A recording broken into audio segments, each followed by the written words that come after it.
IVF treatments పై 20,000 discount. Doctor consultation మరియు ultrasound scan ను ఉచితంగా అందిస్తున్నారు. 49 అంటే సంతానం, 49 అంటే సంతోషం. కేంద్రం తగిన నిధులు ఇచ్చినా కూడా పోలవరంకి బ్రేక్ పడుతోంది, వైఎస్ఆర్సీపీ ప్రభుత్వం వల్ల ఆలస్యం అవుతోంది అనేది మోడీ చెప్తున్న విషయం.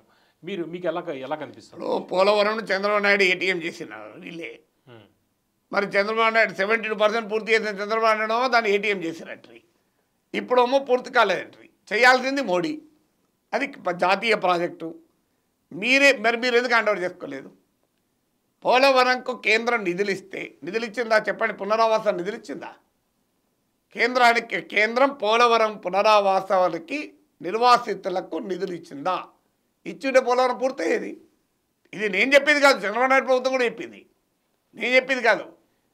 పునరావాసంతో కూడిన రివైజ్ ఎస్టిమేట్స్ ఇస్తే కేంద్రం అంగీకరించలే.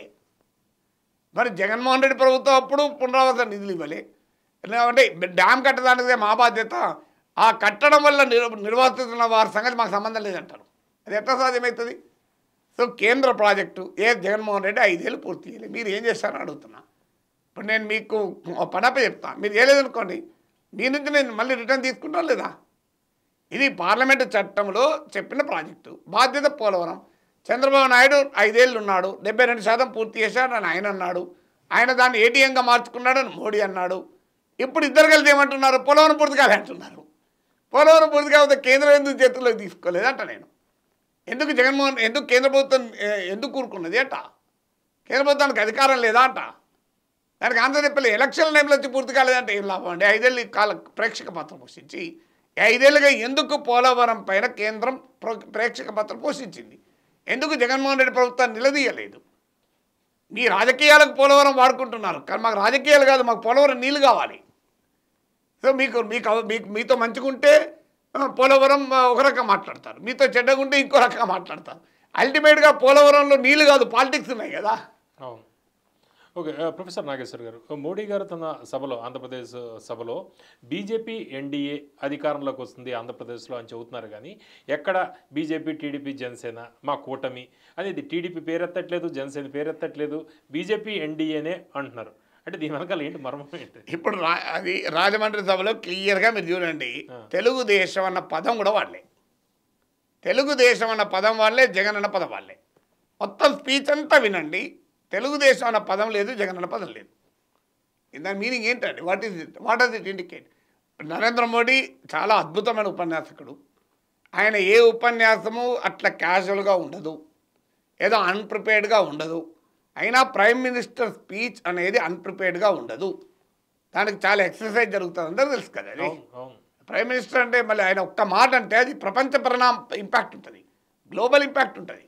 ఇప్పుడు ఏదో మీరు నేను మాట్లాడినట్టు కాదు కదా. దేశ ప్రధానమంత్రి ఒక ఉపన్యాసం అంటే it will be scrutinize number of times. అంటే ఎక్కడ మీకు తెలుగుదేశం అన్న పదం, ఈ 2 పదాలు తెలుగుదేశం ఒకటే పదం అనుకుంటే, నెవర్ టీడీపీ అని 3 అక్షరాలు పలకలేదండి.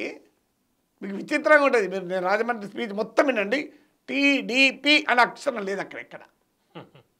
మరి వాట్ డస్ ఇట్ ఇండికేట్? మీరే చెప్పండి. బీజేపీ ఎన్డీఏ అంటాడు, YSR government. So BJP NDA అంటాడు. ఎన్డీఏలో బీజేపీ పెద్ద పార్టీ, థర్డ్ పార్టీ బీజేపీ. అత్యధిక స్థానాలు పోటీ చేసే Telugu Desam, second largest party Janasena, third party BJP ఏపీలో. అంతే కదా. ఇప్పుడు పోటీ చేస్తే ఎన్డీఏలో 170 సీట్లలో 10 సీట్ల పోటీ చేస్తున్న బీజేపీ, 21 సీట్ల పోటీ చేస్తుంది జనసేన. ఇవన్నీ తీస్తే మిగతా 144 సీట్లకు పోటీ చేస్తుంది టీడీపీ. కానీ 10 సీట్ల పార్టీనేమో చెప్తున్నాడు, 154 సీట్ల 145 సీట్ల గురించి మాట్లాడుతున్నాడు. ఎందుకంటే నేను నాది మా ఆసాంది కలిపి 1000 ఆవులు, అందులో నాదొకటి 999 మా ఆసాం. అలాగే ఉంది కదా. అంటే మాకు ఎక్కడో చోట అనుమానం వస్తా రాదా? కర్ణుడు కుంతీదేవి చెప్పాడు, నేను అర్జునునితో పోరాడతాను, నీకు ఎప్పుడైనా పాండవులే మిగులుతారు, విత్ అర్జున వితౌట్ అర్జున. అంటే అర్జునుడు పోతే కర్ణుడు వస్తాడు. అంటే ఇప్పుడు ఇదానా అర్థం చేసుకోవాల్సింది? బీజేపీ ఎన్డీఏ అంటున్నారు, రేపు తెలుగుదేశం కాకపోతే వైసీపీ వస్తుందనా? What does it indicate? ఇది కాకతాళీయంగానో యాదృచ్ఛికంగా యాక్సిడెంటల్గానో జరిగే ప్రసక్తే లేదు. Because it is the prime minister speech. ఏమై ఉంటుందంటారు? అసలు కారణం ఏంటి? ఏమీ లేదు. ఈ పొత్తు పట్ల బీజేపీ వైఖరి తెలియజేస్తుంది. అది జగన్కు అతిపెద్ద క్రిటికల్ రఘురామకృష్ణరాజుకి ఎందుకు ఇవ్వలేదు నరసాపురం సీటు? చిలకలూరుపేటలో కనీసం ఒక్క మాట చంద్రబాబు నాయుడు ఎందుకు మెచ్చుకోలేదు? చిలకలూరుపేట సభలో కూడా జగన్ పేరు లేదు. మీరు గమనిస్తే చిలకలూరిపేట సభలో కూడా జగన్ అన్న పేరు వాడలే. నాకు గుర్తున్నంత వరకు చిలకలూరిపేట సభలో వైఎస్ఆర్ కాంగ్రెస్ అని కూడా వాడలే. కనీసం రాజమండ్రి సభలో వైఎస్ఆర్ కాంగ్రెస్ ప్రభుత్వం అన్నారు కానీ జగన్మోహన్ రెడ్డి ప్రభుత్వం అన్న పదం వాడలే నాకు గుర్తున్నంత వరకు. అంటే జగన్మోహన్ రెడ్డి గారితో వైరం పెట్టుకోవాలని ఇష్టం లేదంటారా మోడీ గారికి? ఎందుకుంటుంది? రెండు ప్రాంతీయ పార్టీలు వీలో వాళ్ళు ఇద్దరు సపోర్ట్ చేయాలన్నప్పుడు ఎందుకుంటుంది చెప్పండి నాకు. ఇప్పుడు ఎవరు గెలుస్తారో ఎవరు గెలిచినా మాకు సపోర్ట్ చేస్తారనుకున్నప్పుడు ఇద్దరితో వైరం, ఎవరితో ఒకరికి కోసం ఇంకొకరితో వైరం ఎందుకు పెట్టుకుంటాడు? ఇద్దరు అవసరం వస్తే వీళ్ళు ఉపయోగపడతారు, వాళ్ళు ఉపయోగపడతారు. అదే యాటిట్యూడ్గా ఉంటుంది కదా బీజేపీ. చంద్రబాబు గారి లక్ష్యం మోడీ గారి లక్ష్యం వేరువేరా?